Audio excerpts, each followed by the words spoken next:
Reality check ప్రస్తుతం మనతో పాటు ఉన్నారు కాంగ్రెస్ సీనియర్ నేత తులసిరెడ్డి గారు. సార్ నమస్తే అండి. సార్ ఈ రోజు ప్రధానమంత్రి నరేంద్ర మోదీ గారు విశాఖ విచ్చేస్తున్నారు. మీరేం చెప్తారు మోదీ గారి టూర్ కి సంబంధించి? ఒకవైపు కొన్ని శంకుస్థాపనలు, కొన్ని ప్రారంభోత్సవాలు చేస్తున్నాడు, అంతవరకు హర్షణీయం, స్వాగతిస్తాం. కానీ అదే సమయంలో ఆంధ్రప్రదేశ్ పునర్వ్యవస్థీకరణ చట్టం ప్రకారంగా కేంద్ర ప్రభుత్వము ఆంధ్రప్రదేశ్ కు ఇవ్వాల్సిన అనేక అంశాలు 10 సంవత్సరాలు దాటినప్పటికీ ఇంకా చాలా మటుకు వచ్చేసి దానికి అమలుకు నోచుకోలేదు. ఆ విధంగా బాధాకరం. కాబట్టి భారత ప్రధానమంత్రి పర్యటన ఒకవైపు సంతోషకరం, రెండో వైపు బాధాకరం. సంతోషకరం వైపు ముందు చేద్దాం, ఎందుకంటే ఒక ప్రధానమంత్రి వచ్చేటప్పుడు రాష్ట్రానికి కొన్ని శంకుస్థాపనలు, ఈ యొక్క ఊడిమడక దగ్గర NTPC green hydrogen hub, Visakha కేంద్రంగా దక్షిణ కోస్తా రైల్వే జోన్ ప్రధాన కార్యాలయం, దానికి శంకుస్థాపన, 10 రోడ్ల నిర్మాణానికి విస్తరణ ప్రాజెక్టులకు శంకుస్థాపన, కృష్ణపట్నం పారిశ్రామిక పార్కుకు శంకుస్థాపన. ఇవి ప్రధానమైనటి శంకుస్థాపనలకు సంబంధించి. ప్రారంభోత్సవాలకు సంబంధించి ఒక 6 రైల్వే ప్రాజెక్టులు, నక్కపల్లి దగ్గర బల్క్ డ్రగ్ పార్కు, కొన్ని 7 రోడ్ ప్రాజెక్టులు, 3 రైల్వే లైన్స్, కాబట్టి ఓవరాల్ గా దాదాపు 2 లక్షల కోట్ల రూపాయలు విలువ చేసే పనులకు సంబంధించి శంకుస్థాపనలు, ప్రారంభోత్సవాలు. శంకుస్థాపన చేస్తే ఏదో ఇప్పుడు ఇమీడియట్ గా వచ్చినట్టు కాదు, కానీ టైం పడుతుంది, ఎప్పటికోసారి అవుతాయి. అది అంతవరకు వచ్చేసి స్వాగతిస్తాం. కానీ రెండవ వైపు వచ్చేసి నాణానికి బొమ్మ పోరుస్తున్నట్టు రెండవ వైపు ఆంధ్రప్రదేశ్ పునర్వ్యవస్థీకరణ చట్టము 2014 ప్రకారంగా ఆనాడు అన్ని విధాల అభివృద్ధి అయినటువంటి హైదరాబాద్ నగరం తెలంగాణ రాష్ట్రానికి పోయింది. కాబట్టి ఆ మేరకు సీమాంధ్రకు, నవ్యాంధ్రకు న్యాయం చేసేదానికి ఆ రోజు సోనియా గాంధీ గారి మార్గదర్శకత్వంలో మన్మోహన్ సింగ్ గారు పిఎం గా ఉన్నప్పుడు ప్రధానంగా 3 వరాలు ఇవ్వడం జరిగింది సీమాంధ్రకు. ఆ మొదటి వరం ఏమి? రాష్ట్రానికి సంజీవని లాంటి ప్రత్యేక హోదా. ఇది కాంగ్రెస్ పార్టీ అధికారంలోకి వచ్చి ఉంటే ఎప్పుడో అమలై ఉండేది. కానీ 10 సంవత్సరాలు దాటినప్పటికీ ఇప్పటికీ అది ప్రత్యేక హోదా అమలు కాలేదు. ఇది ఒక ప్రధానమైనటువంటి బాధాకరమైనటువంటి విషయము, కేంద్ర ప్రభుత్వం చేయాల్సిన విషయం. అది ప్రధానమైంది. రెండవది, విభజన చట్టంలో సెక్షన్ 46 సబ్ సెక్షన్ 3 కింద రాయలసీమకు, ఉత్తరాంధ్రకు బుందేల్ఖండ్ తరహా స్పెషల్ డెవలప్మెంట్ ప్యాకేజీ కింద నిధులు ఇవ్వాలి. ఈ రాయలసీమ, ఉత్తరాంధ్ర ఇవి రాష్ట్రంలోనే కాక దేశంలోనే వెనుకబడ్డ ప్రాంతాలుగా అనేక కమిషన్లు గుర్తించాయి. దాని పర్యవసానంగా చట్టంలో స్పష్టంగా పేర్కొనడం జరిగింది. కానీ ఆ స్పెషల్ డెవలప్మెంట్ ప్యాకేజీ నిధులు ఇవ్వలేదు. దాని గురించి 10 ఏళ్ళైనా ఇంతవరకు పట్టించుకోవడం లేదు. ఇక మూడవది వచ్చేసి మిగతా 108 సెక్షన్లు ఉన్నాయి విభజన చట్టంలో. 13 షెడ్యూళ్ల కింద అనేక అంశాలు. కడప జిల్లాలో శైలాధ్వర్యంలో స్టీల్ ప్లాంట్, దీనికి ఊసే లేదు. దుగరాజపట్నంలో ఓడరేవు, అడ్రస్సే లేదు. తర్వాత ఆంధ్రప్రదేశ్ రాజధానికి సెక్షన్ 94 కింద కేంద్ర ప్రభుత్వము అటు రాజ్భవన్ కు, ఇటు సెక్రటేరియట్ కు, ఇటు అసెంబ్లీకి, అటు మిగతా ఇన్ఫ్రాస్ట్రక్చర్ కు కేంద్ర ప్రభుత్వము గ్రాంట్ రూపంలో నిధులు ఇవ్వాలి. కానీ ఇంతవరకు ఇచ్చింది కేవలం 2500 కోట్లే. ఇప్పుడు ప్రపంచ బ్యాంక్ నుండి, ఏడీపీ నుండి, మిగతా అడ్కో నుండి అప్పులు తెచ్చుకోమంటారు. అంటే అప్పులు మనమే కట్టాలా. సెక్షన్ 94 సబ్ సెక్షన్ 4 ప్రకారంగా ఇది గవర్నమెంట్ ఆఫ్ ఇండియా నిధులు గ్రాంట్ రూపంలో ఇవ్వాలి. కాబట్టి ఇది ఒక అన్యాయం. తర్వాత పోలవరం ప్రాజెక్ట్ విభజన చట్టంలో సెక్షన్ 90 ప్రకారంగా ఇది నేషనల్ ప్రాజెక్ట్. దీన్ని యాజ్ ఎర్లీ యాజ్ పాసిబుల్ ఎక్స్పీడియస్ గా చేయాలని చెప్పేసి దాంట్లో ఉంది.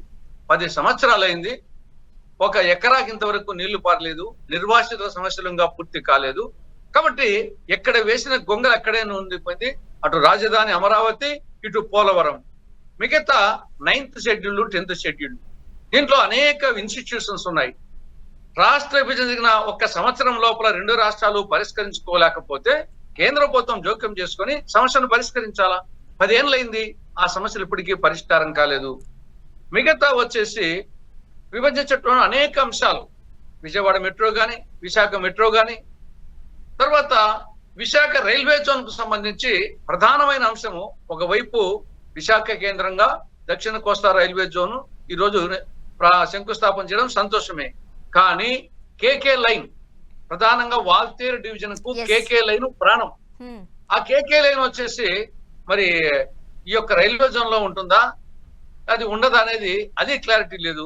కాబట్టి ఇచ్చింది గోరంత, ఇవ్వాల్సింది కొండంత.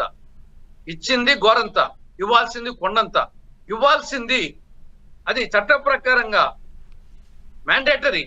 కాబట్టి ఆ విధంగా చూసినప్పుడు ఒకవైపు బాధ, ఏదో something is better than nothing, ఏదో వస్తున్నా అల్లే చేస్తున్నాం అని చెప్పేసి సార్ ఆ విధంగా అనిపిస్తుంది మా. సార్ ఇప్పటికీ మనం చూసినట్లయితే అది గూగుల్లో సర్చ్ చేసినప్పుడు ఇప్పటికీ ఆంధ్రాకి సంబంధించిన కొన్ని ప్రాంతాలు సికింద్రాబాద్ డివిజన్లోకి అంటే రైల్వే జోన్లోకి, మరికొన్ని మనము ఒరిస్సా రైల్వే లోకి మనం చూస్తున్నాం. కానీ ఈ ఆంధ్రప్రదేశ్కి సంబంధించి విశాఖ రైల్వే జోన్ మంచిగానే ఉంది. కాకపోతే అది ఏ జోన్లోకి వస్తుంది?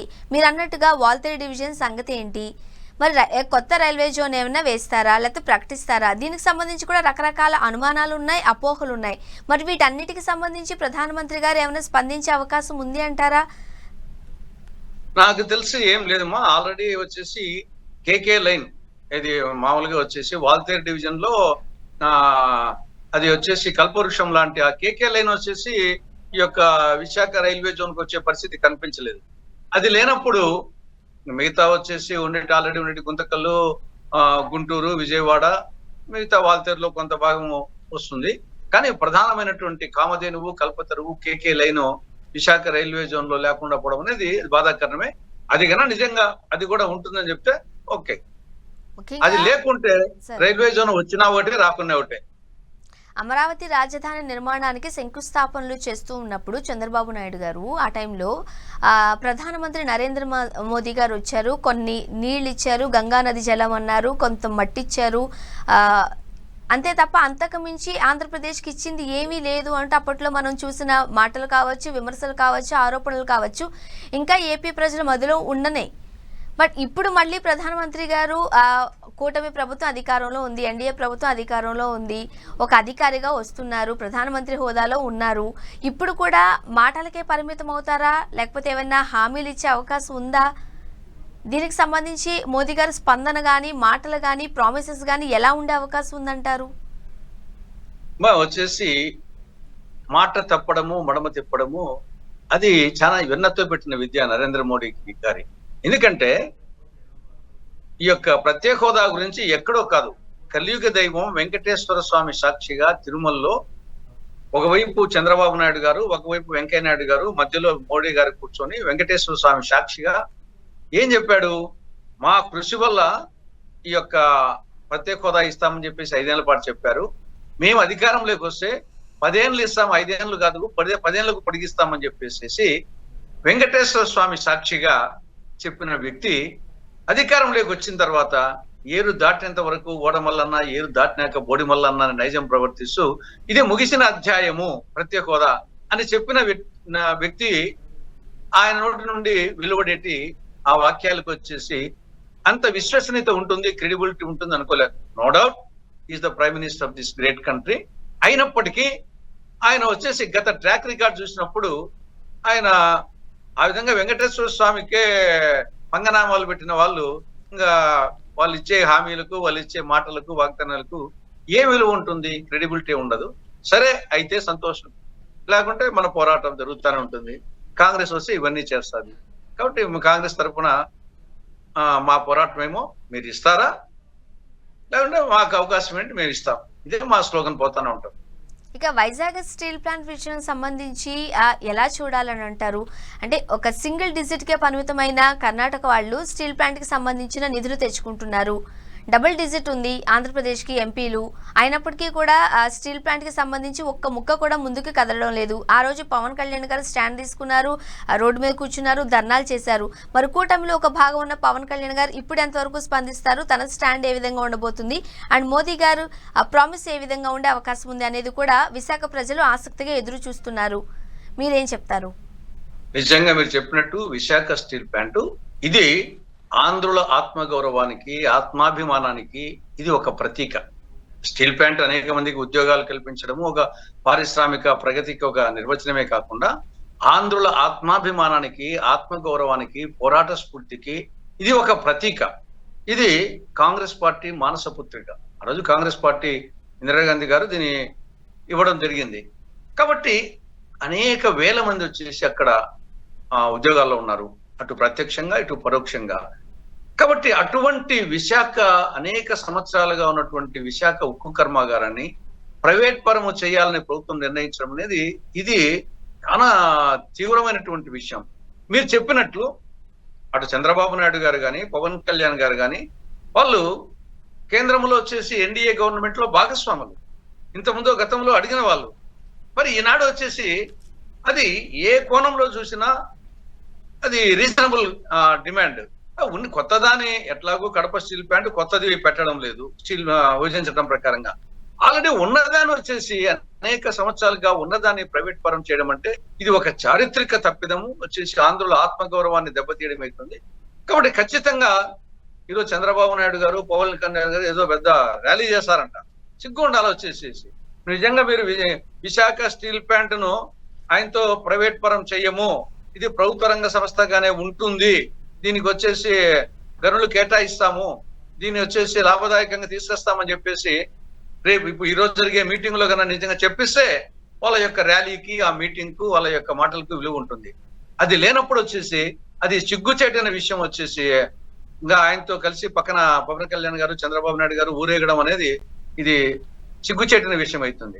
నిజంగా వాళ్ళకు ఆంధ్రప్రదేశ్ పట్ల ఏ మాత్రము గౌరవము, చిత్తశుద్ధి, ప్రేమ, అభిమానము ఉంటే చంద్రబాబు నాయుడు గారికి, తర్వాత వచ్చేసి పవన్ కళ్యాణ్ గారికి, రాష్ట్ర బీజేపీ నాయకులకు నరేంద్ర మోడీ గారి చేత వచ్చేసి ఆ మీటింగ్ లో ప్రకటన చేయించాలి.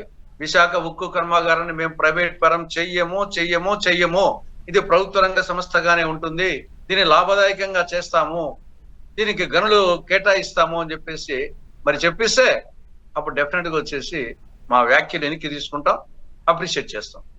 అండి ఈరోజు మోదీ గారి రాక సందర్భంగా వైజాగ్ అంతా ఫ్లెక్సీలతో నిండిపోయింది. బట్ ఆ ఫ్లెక్సీలంతా కూడా నారా లోకేష్ గారే కనిపిస్తున్నారు.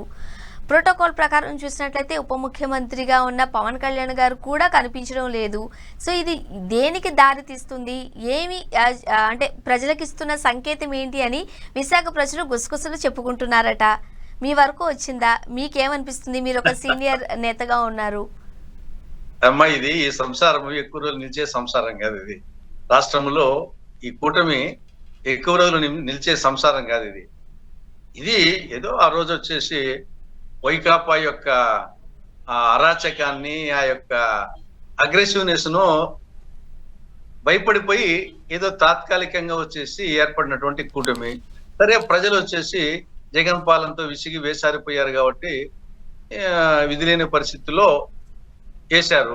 కాబట్టి ఇది ఎక్కువ రోజులు సాగదు, ఇది ఎప్పటికేం తప్పదు అనేక విధాలుగా. ఎందుకంటే ఎవరెవరి బీజేపీ వాళ్ళకు రాష్ట్రంలో ఏమీ లేకుండా, ఇక్కడేమో గొర్రెతొక్క బెత్తడన్నట్టు ఇక్కడ ఏమీ లేకుండా కేంద్రంలో అధికారం ఉన్నారు కాబట్టి మాది పెద్ద పార్టీ అనే యాంగిల్లో వాళ్ళు ఉంటారు. ఈయన పవన్ కళ్యాణ్ వచ్చేసి ఈయనకి ఏం లేకుండా 2014లో పార్టీ పెట్టాడు, పోటీ చేయలే. 2019లో పోటీ చేశాడు, ఆయన 2 సార్లు ఓడిపోయినాడు, 1 సీట్ వచ్చింది, ఆయన పోయాడు. నిన్న 2024లో 21 సీట్లు కంటెస్ట్ చేశాడు, 21 సీట్లు వచ్చాయి. దాంతో ఆయన వచ్చేసి చాలా పెద్ద నాయకునిగా ఆయన భావిస్తాడు. ఆయన వచ్చి ముఖ్యమంత్రి కంటే సూపర్ ముఖ్యమంత్రిగా ఆయన భావిస్తాడు.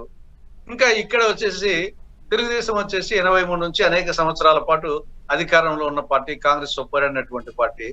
కాబట్టి ఎవరెవరి ఉన్నాయి కాబట్టి ఇది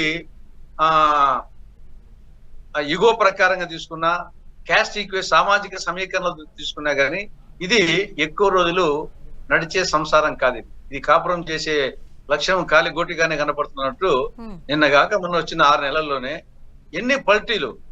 పవన్ కళ్యాణ్ గారు ఈ యొక్క తిరుపతి లడ్డు గురించి అంతా అయిపోయిన తర్వాత ఈయన వచ్చేసి యాత్ర చేయడం ఏంటి, ఈయన సనాతన ధర్మం గురించి మాట్లాడడం ఏంటి, ఇండైరెక్ట్ గా వచ్చేసి తన మనసులో దాన్ని బయట పెట్టడం. రెండవది, ఆయన ఒక హోంశాఖ మంత్రి మీద ఆయన మాట్లాడిన మాటలు వచ్చేసి నిజంగా నేనే గన ముఖ్యమంత్రి గానో లేదంటే హోమ్ మినిస్టర్ గానో ఉంటే గన ఇమీడియట్ గా హోమ్ మినిస్టర్ గా ఉంటే పవన్ కళ్యాణ్ ఆ వ్యాఖ్యలు వెనక్కి తీసుకుంటాడా లేదా లేకపోతే నేను రాజీనామా చేస్తా. హ్మ్. ఇట్లాంటి ఆ దిగజారుడు పదవి ఉంటేనేమి లేకుంటేనేమి అని చెప్పేసి వచ్చేసి పవన్ కళ్యాణ్ పార్టీ నుండి మంత్రివర్గం నుండి భర్తరఫ్ ఆయనన్నా చేయించిండాలా, ఈవిడన్నా వచ్చేసి రాజీనామా చేసి ఉండాలా. అదేవిధంగా చంద్రబాబు నాయుడు వచ్చేసి పవన్ కళ్యాణ్ ఆయన చెప్పినట్టు ఆయన హోమ్ మినిస్టర్ గా చేసి ఉండాలా, లేకుంటే ఆయన వచ్చేసి ఉప ముఖ్యమంత్రి పదవి మంత్రి పదవి నుండి తీసేసి ఉండాలా. కాబట్టి ఏమి ఆ యొక్క అంత ప్రాబ్లం ఆ విధంగా వ్యాఖ్యానించడం జరిగింది. ఒక ప్రభుత్వంలో ఉండి హోమ్ మినిస్టర్ మీద స్టిల్ వాళ్ళు కంటిన్యూ అవుతున్నారు. కాబట్టి ఇది ఈ సంసారం ఈ కాపురం ఎక్కువ రోజులు ఉండదు. కానీ మరోపక్క మనం చూసినట్లయితే చంద్రబాబు నాయుడు గారు వీక్ అయిపోతున్నారా, పట్టు కోల్పోతున్నారా, ఏ రకంగా చూడాలి? అది ఏజ్ ప్రకారంగా కన్సిడర్ చేయాలి అని అంటారా, లేకపోతే యువ రక్తం కాబట్టి లోకేష్ కాస్త ముందుకొస్తున్నాడని అనుకోవాలా? మరి వీళ్ళిద్దరి మధ్య పవన్ కళ్యాణ్ గారి పరిస్థితి ఏంటి? ఎందుకంటే కూటమి భాగంలో ఉన్నారు. రాబోయే 10 ఏళ్ళు చంద్రబాబు నాయుడు గారే ముఖ్యమంత్రిగా ఉంటారు, నేను ఆయన నుండి చాలా నేర్చుకుంటాను అని పవన్ కళ్యాణ్ గారు చెబుతూ ఉన్నారు. ఎలా చూడాలి? అదే చెప్తూ ఉంటారు ఒక వరలో 2 కత్తులు ఉండలేవు అని. అలాంటి సందర్భం చూడొచ్చా? పవన్ కళ్యాణ్ ఒక డ్రామా ఇంకా కొన్నాళ్ళ పాటు చంద్రబాబు నాయుడు చూపించేసి లోకేష్ మీట్ చేస్తాడు. కానీ ఇక్కడమ్మా రాష్ట్రంలో ఫైనల్ గా పోటీ కాంగ్రెస్ టీడీపీ మధ్యనే ఉంటది. నీ మకలో పుట్టి పువ్వులో అస్తమించే పార్టీలు ఇవి. కాబట్టి ఫైనల్ గా వచ్చేసి రాబో రోజుల్లో రాష్ట్రంలో వచ్చేసి ఫైట్ బిట్వీన్ కాంగ్రెస్ అండ్ టీడీపీనే ఉంటుంది. ఎందుకంటే మనం ట్రాక్ రికార్డ్ చూసినప్పుడు 1983 వరకు ఉభయ సమైక్య ఆంధ్రప్రదేశ్ లో ఫైట్ వచ్చేసి కాంగ్రెస్ కమ్యూనిస్టుల మధ్య ఉండేది. 83లో తెలుగుదేశం పార్టీ ఆవిర్భావం తర్వాత తెలుగుదేశానికి కాంగ్రెస్ కు ఉండేది. ఒక 2014 నుంచి రాష్ట్ర విభజన నేపథ్యంలో తర్వాతనే ఈ వైకాపా అనేది ఎంటర్ అయింది. కాబట్టి వైకాపా కూడా 3 సార్లు పోటీ చేసి 2 సార్లు ఓడిపోయింది. 2014లో అధికారం రాలే, 2024 రాలే, 2019 వచ్చింది. మొత్తం ఇంతవరకు రాష్ట్రంలో 16 సార్లు అసెంబ్లీ ఎన్నికలు జరిగినాయి. అంటే ఉమ్మడి మొత్తం సమైక్య ఆంధ్రప్రదేశ్ ఇప్పుడు తీసుకుంటే 16 సార్లు గాను 9 సార్లు కాంగ్రెస్ పార్టీ గెలిచింది, 6 సార్లు తెలుగుదేశం పార్టీ గెలిచింది, ఒక్కసారి వైకాపా గెలిచింది. కానీ దాన్ని బట్టి అర్థమవుతుంది ఏదో ప్రస్తుతానికి కాంగ్రెస్ పార్టీ కొంత వీక్ గా కనిపించవచ్చు. కానీ కాంగ్రెస్ పార్టీ 16 సార్లు కానీ 9 సార్లు రాష్ట్రాన్ని పరిపాలించిన పార్టీ. కాబట్టి భవిష్యత్తు కూడా ఫైట్ బిట్వీన్ రాష్ట్రంలో వచ్చేసి ఆంధ్రప్రదేశ్ లో కాంగ్రెస్ టీడీపీ మధ్యనే ఉంటుంది. జనసేన ఇది మక్కలో పుట్టి పువ్వులు అస్తమించే పార్టీ, దాని గురించి పెద్దగా పట్టించుకోవాల్సిన అవసరం లేదని అభిప్రాయం. బీజేపీ గొర్రెతో ఒక బెత్తడే, అది ఆ బెత్తడు అది కూడా ఎప్పుడైనా ఊసిపోవచ్చు. కాబట్టి దాని గురించి పెద్ద పట్టించుకోవాల్సిన అవసరం లేదు. వైకాపా కూడా జగన్ వచ్చేసి ఎప్పుడైనా ఎనీ మూమెంట్ ఏ కేసులో ఆయన లోపలికి పోక తప్పదు. ఇప్పటికే 150 నుండి 11కు రావడం జరిగింది. ఒకసారి చూశారు ఆయన 5 ఏళ్ల పాలన, ఒక అరాచకవాది వచ్చేసి కేసులు ఉన్నాయి. కాబట్టి అతను ఎప్పుడైనా పోవచ్చు. ఈవెన్ జైలుకు పోకున్నా గానీ ఇంకా ఆ పార్టీ మళ్ళా పికప్ అవుతారని నమ్మకం ఏం లేదు. కాబట్టి మళ్ళా ఫైట్ బిట్వీన్ ఈరోజు కాంగ్రెస్ జన బలహీనంగా ఉండొచ్చు. కానీ నా దృష్టిలో జాతీయ స్థాయిలో కాంగ్రెస్ బీజేపీ మధ్య, రాష్ట్ర స్థాయిలో కాంగ్రెస్ టీడీపీ మధ్య రాజకీయ పోరాటం ఉంటుంది నా అభిప్రాయం. కానీ సార్ ఇక్కడ మీరు ఈ పాయింట్ తీశారు కాబట్టి ఇప్పుడు 11 సీట్లకే పరిమితమైన వైఎస్ఆర్సీపీ ప్రభుత్వం ఉండే అవకాశం లేదని చెబుతున్నారు. ఆల్మోస్ట్ ఏపీలో పట్టు కోల్పోయింది కాంగ్రెస్. మరి పుంజుకునే అవకాశం 2029కి అవుతుందా? ఒంటరిగా పోటీ చేసే సత్తా ఇప్పుడున్న పరిస్థితుల్లో కాంగ్రెస్కు ఉందా? లేకపోతే ఖచ్చితంగా ఏదో ఒక పార్టీతో పొత్తు పెట్టుకోవాల్సిన పరిస్థితి ఉంది కాబట్టి అది వైసీపీ తప్ప వేరే ఆల్టర్నేటివ్ కూడా లేదు అనే వ్యాఖ్యలు కూడా వస్తున్న తరుణంలో మీరేం చెప్తారు? అమ్మా కాంగ్రెస్ నేను చెప్పాను 9 సార్లు వచ్చేసి 16 సార్లు 9 సార్లు గెలిచాం. 9 సార్లలో మేము ఒక్కసారి పొత్తు పెట్టుకున్నాం 2004లో సిపిఐ సిపిఎంతో. మిగతా 8 సార్లు వచ్చేసి సొంతంగానే అధికారంలోకి వచ్చిన పార్టీ కాంగ్రెస్ పార్టీ. కాబట్టి ఆ రోజు పరిస్థితి బట్టే ప్రస్తుతానికి ఇండియా కూటమిలో కమ్యూనిస్ట్ పార్టీలు మేము ఒకటిగా ఉన్నాం. కాబట్టి బహుశా 2029లో కూడా ఇండియా కూటమి తరఫున మేము వచ్చేసి కమ్యూనిస్టులు బహుశా కలిసి పోటీ చేసే అవకాశం ఉంటుంది. కాబట్టి మేము వచ్చేసి మా వైకాపా పార్టీని బీజేపీ పార్టీని మేము వద్ద ప్రస్తుతానికి వచ్చేసి వాళ్ళకి అన్న సీట్లు ఉండొచ్చు. కానీ మా దృష్టిలో మాకు ప్రధాన రాజకీయ ప్రత్యర్థి తెలుగుదేశం పార్టీని.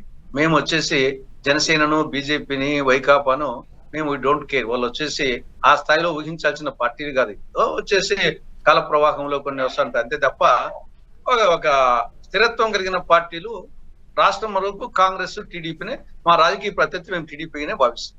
సరే, ముఖ్యంగా ఏపీలో ఆరోగ్యశ్రీకి సంబంధించి 3,000 కోట్ల బకాయిలు ప్రభుత్వం బాకీ ఉంది. అది చెల్లిస్తేనే జనవరి 10 తర్వాత నుంచి మా సేవలు కొనసాగుతాయి, లేకపోతే నిలిపివేస్తామంటూ కూడా చాలా ఖరాఖండిగా చెబుతున్న సందర్భం ఉంది. దీనివల్ల సామాన్యులు పేదలు ఇబ్బంది పడే అవకాశం ఖచ్చితంగా ఉన్న సందర్భంలో మీరేం చెప్తారు ఈ అంశానికి సంబంధించి? ఆల్రెడీ స్పందించారు మీరు. అనేక అంశాలతో పాటు ఈ ఒక్క అంశం చాలు. ఆరోగ్యశ్రీ కాంగ్రెస్ హయాంలో ఏ విధంగా అమలైంది, తర్వాత టీడీపీ, తర్వాత జగన్ పార్టీ, ఇప్పుడు టీడీపీ కూటమిలో ఏ విధంగా పరిణామక్రమం, అది ఒక్కటి చాలు. ఈ పార్టీల కంటే కాంగ్రెస్ వచ్చేసి మేలైన పార్టీ అని చెప్పి అది ఒక్కటి చాలు. ఇది ఆరోగ్యశ్రీ ఎప్పుడు ప్రారంభించింది? 2007లో ఉమ్మడి ఆంధ్రప్రదేశ్ లో రాజశేఖర్ గారు ముఖ్యమంత్రిగా ఉన్నప్పుడు కాంగ్రెస్ ప్రభుత్వం 2007లో ఉద్దేశం ఏమి? పేదవాళ్లకు కూడా ఉచితంగా కార్పొరేట్ స్థాయి మెరుగైన వైద్యం అందించాలా అన్న ఉద్దేశంతో దీన్ని ప్రారంభించడం, దాన్ని నిరంతరంగా కొనసాగించడం. కొన్ని లక్షల మంది యమధర్మరాజు దగ్గరికి పోయి ఆయనతో మాట్లాడడం వల్ల ఆయనకి వచ్చారు. అంటే మృత్యుకోహరంలోకి పోయి ఇంకా చనిపోయినాం అనుకునే వాళ్ళు వచ్చేసి మళ్ళా బతికొచ్చారు. కొన్ని లక్షల మందికి పునర్జన్మ ఇచ్చినటువంటి ఆ స్కీమ్ వచ్చేసి ఆరోగ్యశ్రీ. ఇది కాంగ్రెస్ పార్టీ మానస పథకం. దాన్ని తర్వాత వచ్చిన పార్టీలు 2014 నుండి 19 వరకు అనేక సార్లు వచ్చేసి తెలుగుదేశం గవర్నమెంట్ కు నోటీస్ ఇచ్చిన సందర్భాలు ఉన్నాయి. ఆరోగ్యశ్రీ ట్రస్ట్ అసోసియేషన్ వాళ్ళు, ఈ నెట్వర్క్ హాస్పిటల్ అసోసియేషన్ వాళ్ళు. మళ్ళా జగన్ పీరియడ్ లో అదే జరిగింది. ఈవెన్ కడప జిల్లాలో కూడా Aarogyasri hospitals, network hospitals Jagan పార్టీకి నోటీస్ ఇవ్వడం జరిగింది. ఇప్పుడు కూటమి ప్రభుత్వంలో వచ్చి 7 నెలలు అయింది. ఈ 7 నెలల్లోనే 4 సార్లు నోటీస్ ఇచ్చారు. ఈ యొక్క నెట్వర్క్ హాస్పిటల్స్ అసోసియేషన్ వాళ్ళు 4 సార్లు వాళ్ళ యొక్క డిమాండ్స్ కూడా చాలా రీజనబుల్. అంటే 3,000 కోట్ల రూపాయలు పెండింగ్ బిల్స్ ఉంటే అవి ఎట్లా బతకాలా? నెట్వర్క్ హాస్పిటల్స్ డాక్టర్లకు జీతాలు ఇవ్వాలా, మందులకు డబ్బులు ఇవ్వాలా, సర్జికల్ పరికరాలు మిగతా పరికరాలకు సప్లైదారులకు డబ్బులు ఇవ్వాలా. కాబట్టి 3,000 కోట్లు పెండింగ్ లో ఉంటే ఏమి ఎట్లా వాళ్ళు జీవిస్తే వాళ్ళు వచ్చేసి హాస్పిటల్స్ మునుగడ సాగిస్తాయి. ఒకటి వాళ్ళ డిమాండ్, సమంజసం డిమాండ్. రాష్ట్ర ప్రభుత్వము వీళ్ళు ఏదో చెప్తారు, ఈయన సంపద సృష్టిస్తా, ఈయన వచ్చేసి 2047కు స్వర్ణాంధ్ర చేస్తా, వికసిత ఆంధ్రప్రదేశ్ చేస్తా, ఇవన్నీ ఊరిక హెల్తీ వెల్తీ అనే ఆంధ్రప్రదేశ్ చేస్తా అని చెప్పేసి ఊకదంపుడు ఉపన్యాసాలు, పిట్టల ఉపన్యాసాలు, పిట్టల రాముడు ఉత్తర కుమార ప్రగల్భాలు తప్ప చేసింది ఏం లేదు.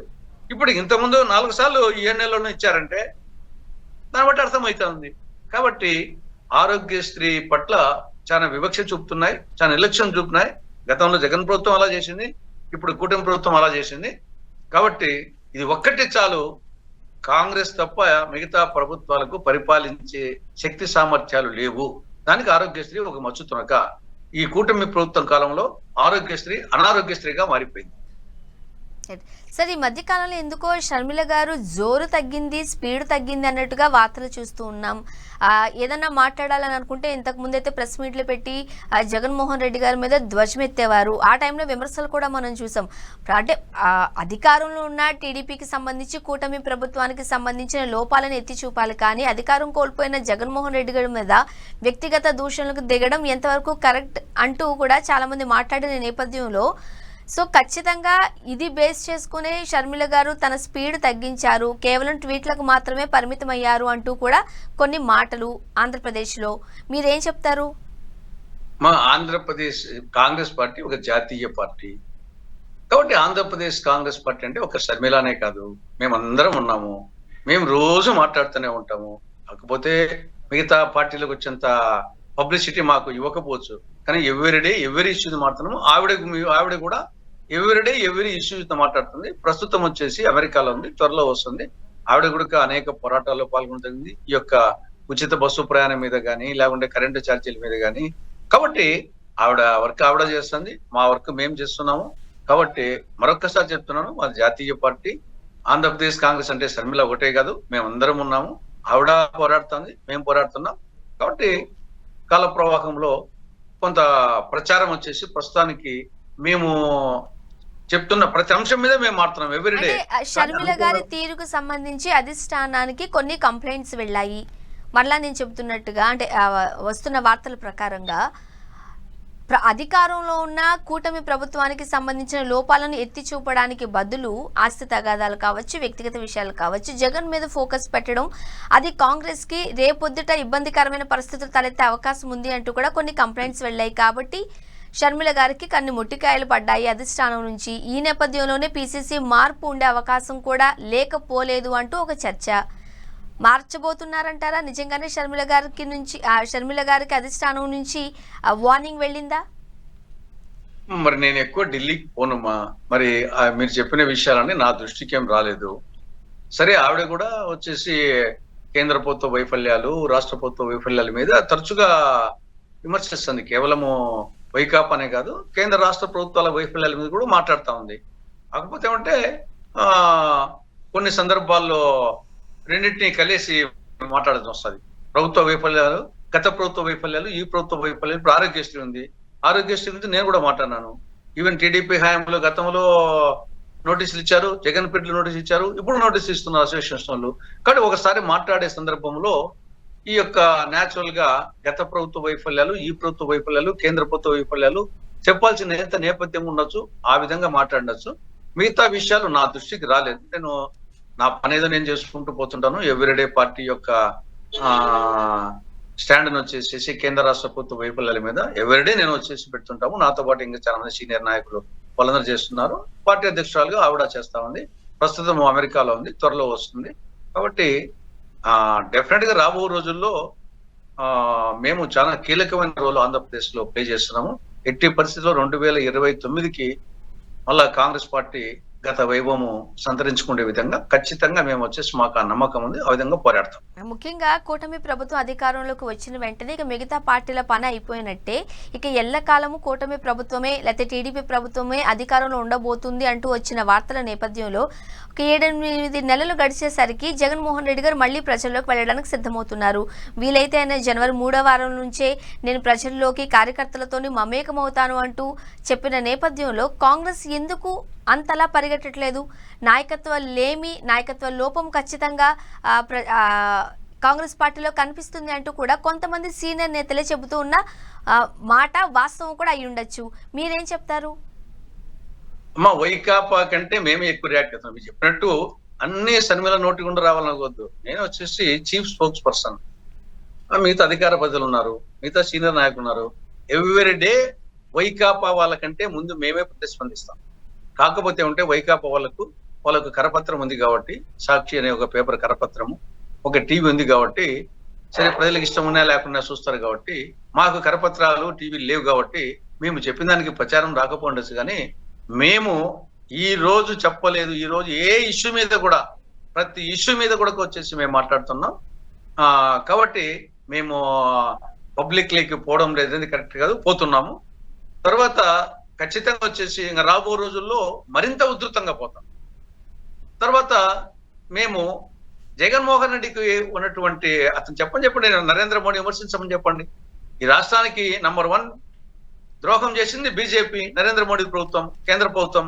మరి మాట్లాడే దమ్ము ఉందా? మాకు తప్ప, కాంగ్రెస్ పార్టీకి, వామపక్షాలకు తప్ప నరేంద్ర మోడీని, కేంద్ర ప్రభుత్వాన్ని విమర్శించే దమ్ము జగన్మోహన్ రెడ్డికి ఉందా? టీడీపీకి ఉందా? జనసేనకు ఉందా? వాళ్ళు ముగ్గురు కీలు బొమ్మలు మోడీ చేతిలో, అమిత్ షా చేతిలో. ఆంధ్రప్రదేశ్ సంబంధించి బీజేపీ అంటే బి అంటే బాబు, జే అంటే జగన్, పి అంటే పవన్. నరేంద్ర మోడీ చేతిలో, బీజేపీ చేతిలో కీలు బొమ్మలు. ఈ రాష్ట్రానికి నంబర్ 1 ద్రోహం చేసింది కేంద్రంలోని బీజేపీ. అటువంటి బీజేపీని విమర్శించిన వాళ్ళు వీళ్ళు ఒక నాయకులేనా? ఈ పార్టీలేనా? కాబట్టి ఇప్పటికైనా సింహమే, కాంగ్రెస్. రేపు వచ్చేసి దేశంలో బీజేపీకి ప్రధాన ప్రత్యర్థి, రాజకీయ ప్రత్యర్థి కాంగ్రెస్. రాష్ట్రంలో టీడీపీకి ప్రధాన ప్రత్యర్థి Congress. Thank you so much sir, మీ అభిప్రాయాలు మాతో పంచుకున్నారండి. Thank you. నమస్తే అమ్మా. ఇది వాటి రియాలిటీ చెక్. Stay tuned.